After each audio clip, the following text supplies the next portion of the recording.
7:54. Now, one of my dream jobs that I didn't get to do, obviously, one of my dream jobs was to be a teacher. Okay, and this is what I think teachers will be doing today. It's a win-win for them. If England win, they do a big assembly about hard work, training, having discipline. If they don't win, they do a different assembly about picking yourself up and dusting yourself down and being resilient. That is how it works in education. Am I right? Gary Spracklen from the Prince of Wales School in Dorset. Absolutely. Get me. I could be a head teacher. Now, lots of schools said to their children, look, you're going to stay up late. You can come in a little bit later. Did you do that? Yeah, we've done that. It's 11 o'clock this morning, optional start time. We're obviously open normal time for anyone who needs us. From 8 o'clock, our breakfast club, and then 8:45, our classroom doors are open.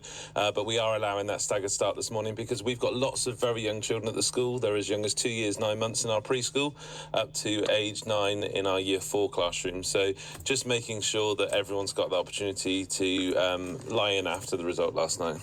OK, everyone from the Prince of Wales School in Dorset right now, your head teachers on the radio live. What did you do when the final whistle went?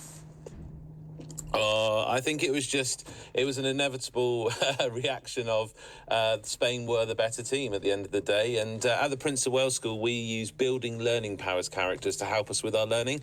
So we have Rhea, the respectful butterfly, and I think we need to pay respect to the Spain team. They're the first team to win those 7 matches in a row to win the tournament. And we've also got Reggie, the resilient tortoise. You mentioned being resilient there, and that's certainly the message for today. Reggie teaches us that resilience is about bouncing back from setbacks, learning from our experiences, and continuing to strive for our goals, no matter the obstacles we face. So just like Reggie, we can find strength in adversity and we can come back stronger. This is and quite Alan, nice. It's only 11 days until the Olympics. I was going to say, you're on to the next one. But then you're kind of free, Gary, aren't you? So it's nice to have a tournament within school time to capitalise on. And there's no two ways about it. I think for a lot of people, it's been better than they expected. And certainly I'm not trying to grab at the sort of, I suppose, the little bits of bonus. These are big bits of bonus. To see that over 800 million has gone into UK hospitality as an extra amount, they have phenomenal impact. So it's nice that children have a chance to get involved and feel that sense of a nation, a whole country coming together. Absolutely. And look, we can become a bit cynical, can't we, after a number of years of facing disappointment from the England team. But for many of the children in my school, this will be the first tournament that they remember. And we've really made that count at the Prince of Wales School. We made our whole community Vindaloo video last week.